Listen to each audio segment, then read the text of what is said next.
بسم الله الرحمن الرحیم.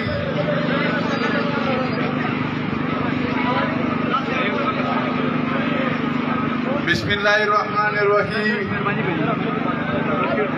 زه په ټول ناول دلته په پنډال کې موجود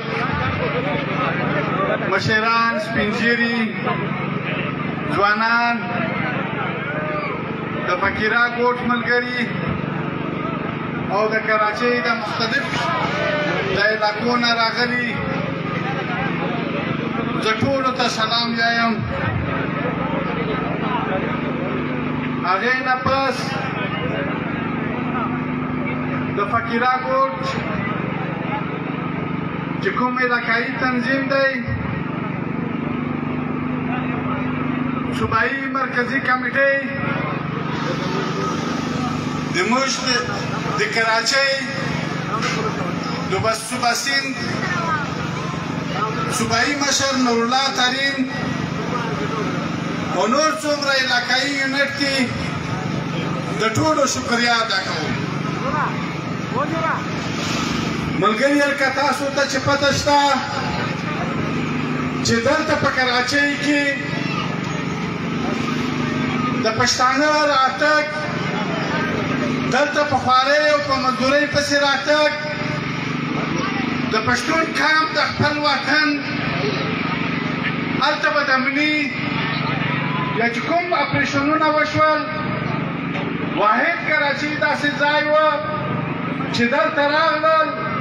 دوی د خپلې مزدورۍ محنت دلته خواري وکړه. نن په کراچۍ کې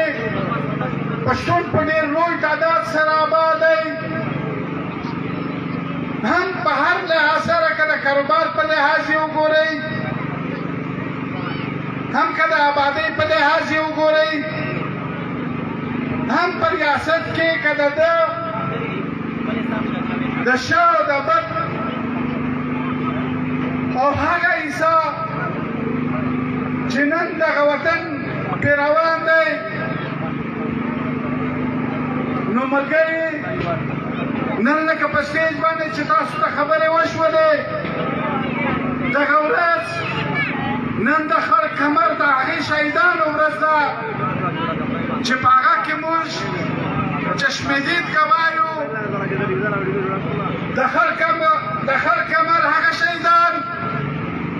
چې کوم په بېرحمۍ سره ووژل، شهیدان یې کړل، هغه زخمیان چې نږدې یې فریادونه کول، دی د دوباره په ګولۍ باندې وویشتل، هغه یې شهیدان کړل. نن ریاست د هغې شهیدانو اول یې ورته ویل چې دهشتګردو په چیک پوسټ باندې حمله وکړه، دهشتګرد چې زه او محسن ډاکټر ګلعالم د دې په سربراهي کې وو چې حمله وشوه،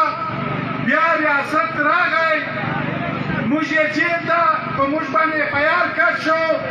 موږ جیل ته لاړلو، بیا هغه ریاست راغی، هغه شهیدانو ته یې معاوضه ورکړه، روپۍ ورکړې. یو طرف ته وایي چې دهشتګردو په چیک پوسټ باندې حمله وکړه، بل طرف ته هماغه ریاست دی چې هغه شهیدانو ته د هغې د مرګ چې کومه معاوضه وه هغه یې ورکړه. نو دا ریاست بیا یو ځل دی راوچت شوی دی. نن د پښتون په وطن کې بیا نن داسې ورځې را روانې دي چې هغه د ډېرې مشکلاتو دي، هغه د ډېرو تکلیفاتو نه ډکې دي. ملګریو موږ او تاسو به دغه ورځې ته خپل ځانونه تکړه اوسو. نن که تاسو وګورئ عیدرحمن په رڼا ورځ باندې په چیک پوسټ باندې ایم آی او ایسای وال ملګرو هغې نوکرپېشه خلکو کوز کړ. نن دی پنځمه شپږمه ورځ یې ده چې دی نه قانون د لوکل انتظامیه ته حواله کړ، نه یې په زاړه FIR کې ښکاره کړ، نه یې نوی FIR ورکړ. د هغې سره په غیر قانوني حراست کې دی. دا غیر قانوني حراست نه دی، دا اغوا ده. دی دې نن اغوا کړي دي، هم که زکیم دی، هم که جلال دی، هم که عیدرحمان دی. ملګریو نن تاسو وګورئ، په اعظم برڅه کې هم درنه ناسته ده، په شمالي وزیرستان کې هم درنه ناسته ده. موږ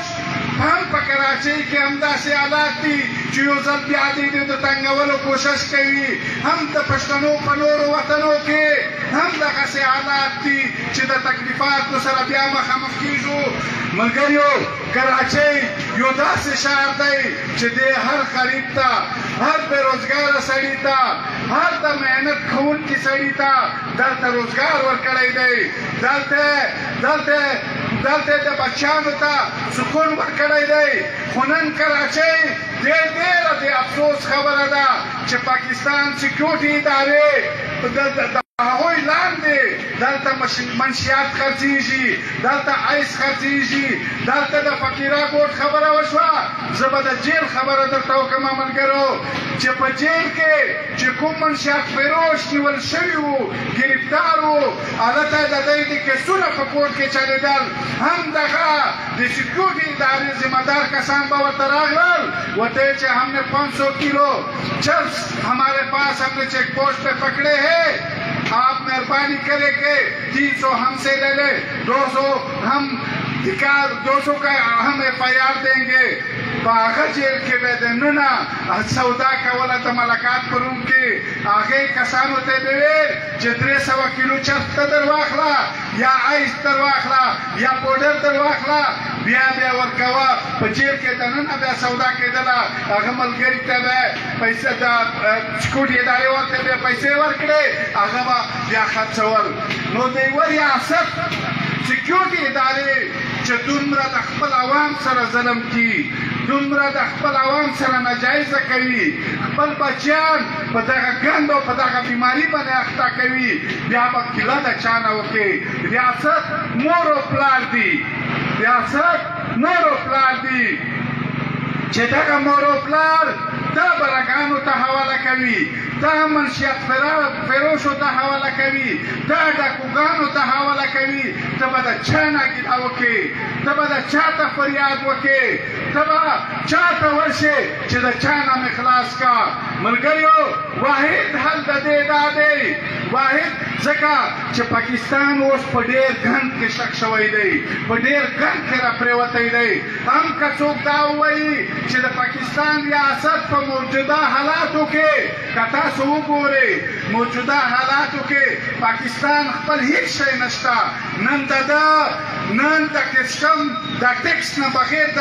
ایران ډیزل راجوړي، پټرول راجوړي، د ده سره دومره سرمایه نشته چې دی د کراچۍ په بندرګاه باندې ایکسپورټ یا امپورټ وکړي. نن د ده نه دومره طاقت نشته چې دی د خپل ولس خېټه مړه کړي. نن د ده نه دومره طاقت نشته چې دی د ولس ته روزګار ورکړي. پاکستان ریاست نن په داسې مشکلاتو کې ګیر دی. دلته د چاینا او د امریکې چې کوم جنګ را روان دی، دلته د چاینا او د امریکې چې د پالیسۍ د راتلونکي وخت په حواله سره کوم مشکلات دي، د هغې ته به ځان تیاروي. یوه امریکا ده، امریکا دلته د مذهب په نام باندې راشي، جنګ پیدا کړي، بیا خپلې پالیسۍ لاګو کړي. بله چاینا ده چې چاینا دلته همیشه دپاره چې راغلې ده، د هغو د خلکو وسایل یې لوټ کړي دي. هغه خلک که تاسو کوم ملکونه چې وګورئ نن چې چاینا ملګرتیا ورسره کړې ده، هغه دیوالیا شوي دي، هغه برباد شوي دي. ملګریو موږ دا وایو چې نن که تاسو بیا وګورئ پاکستان دا تقریبا په اکتوبر کې د ده سره به هیڅ نه وي. دلته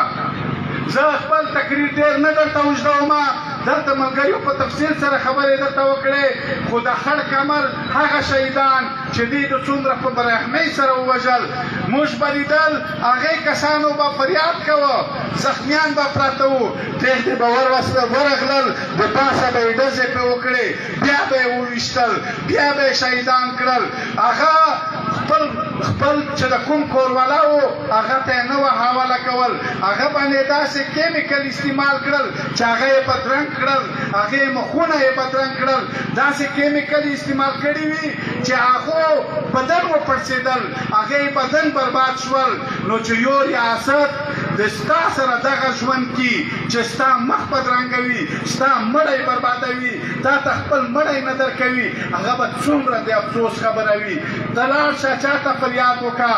نن د دا فوج د پاکستان فوج د ستا د وینو باندې لاسونه سره دي نن د پاکستان فوج د تا سوداګر دی نن ته وګوره د ده فوج سره چې چا لاس میلاو کړی دی څه حشر یې شوی دی دغه عمران دې د په اقتدار کې راوسته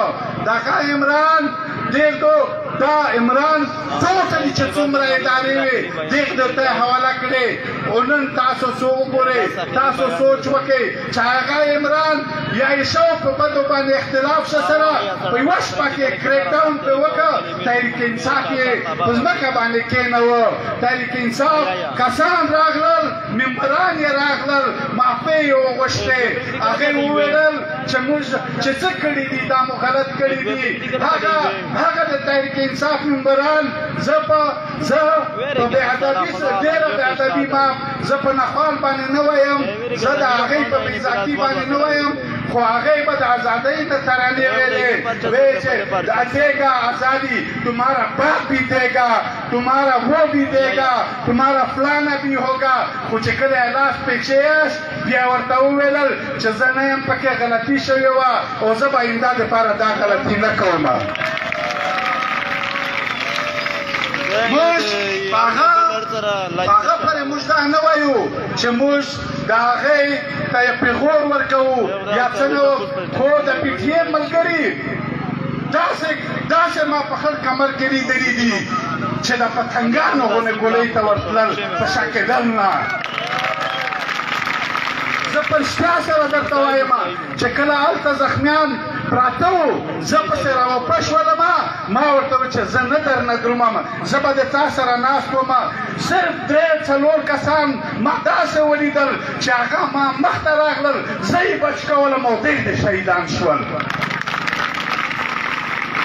او د ریاستي ادارې موږ د دې سټیج نه ورته وایو چې دا ریاست تا برباد کړی دی دا کام تا برباد کړی دی د پاکستان چې نن په کوم سټیج باندې ولاړ دی پاکستان چې نن کوم د بدامنۍ په کناره باندې ولاړ دی پاکستان کې چې نن څومره منشیات فروشي کېږي په پاکستان کې چې څومره اسلحه په کرایه باندې ورکړېږي دا د دې سکیورټي ادارې د پاکستان د دې فوج د لاسه افسوس او ډېره د افسوس خبره ده چې خلکو د ملکونو فوجونه چې کوم دي هغه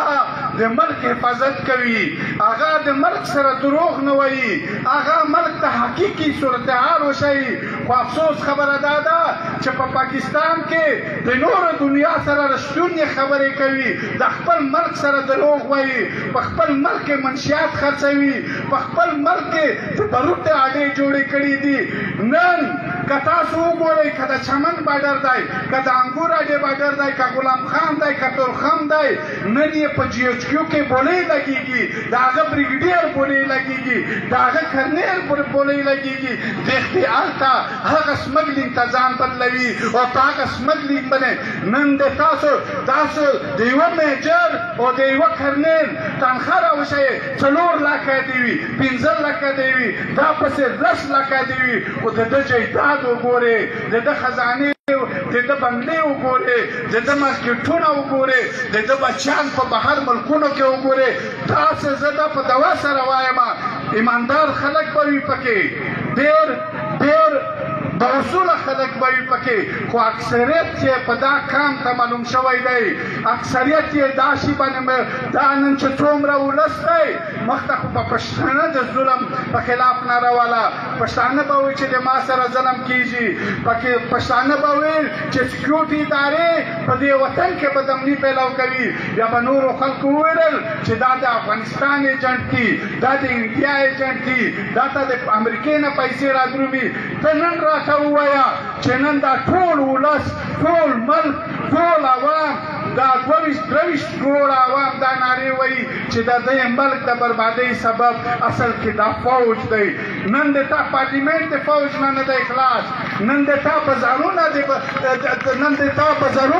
فوج نه دی خلاص، نن سمګلینګ د تا د فوج نه دی خلاص، نن د منشیاتو اډې د دې د سرپرستۍ کې چلیږي. دا څومره بدبختي ده چې دا زهر د منشیاتو زهر، دا د ډاکې، دا د لوټ کولو، دا د رانځنې، دغه د دې په سرپرستۍ کې کېږي. ملګري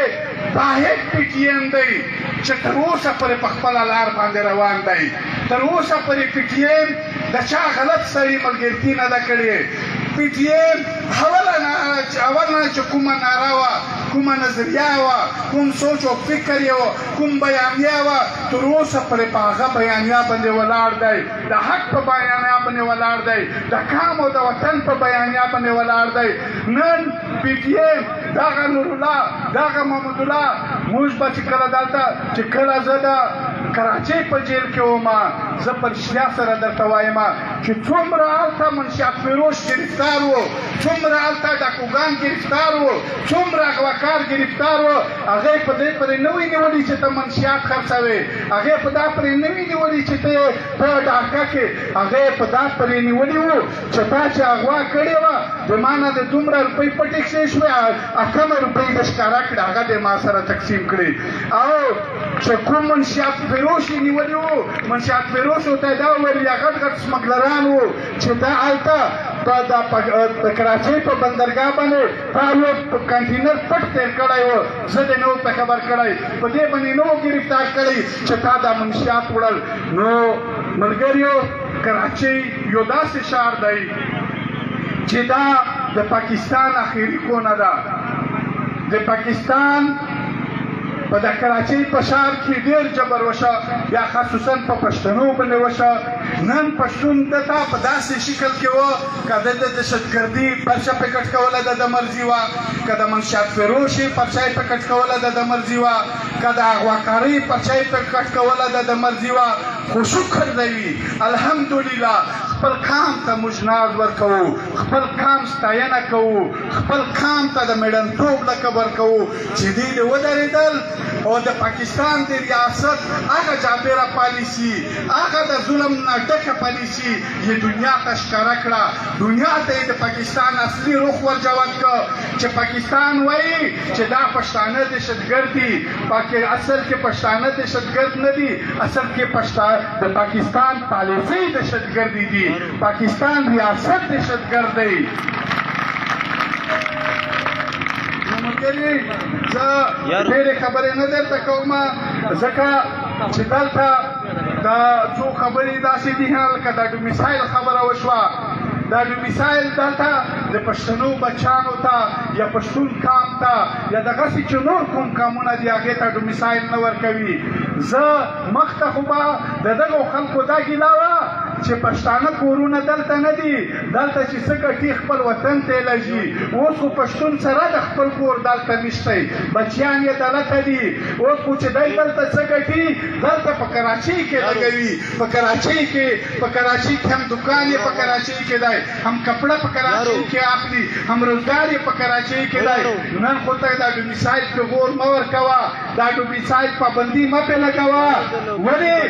چې دغه ته هلته ما ژوند ته نه پرېږدې، تا د ما په وطن په بربادولو باندې بربونه ډالر وګټل. تا وویلل چې تاسو کورونه پرېږدئ، دا د پاکستان بقا ده. تاسو وویلل چې دا کورونه راته فارغه کړې، موږ درته وویل چې الحمدلله. او ته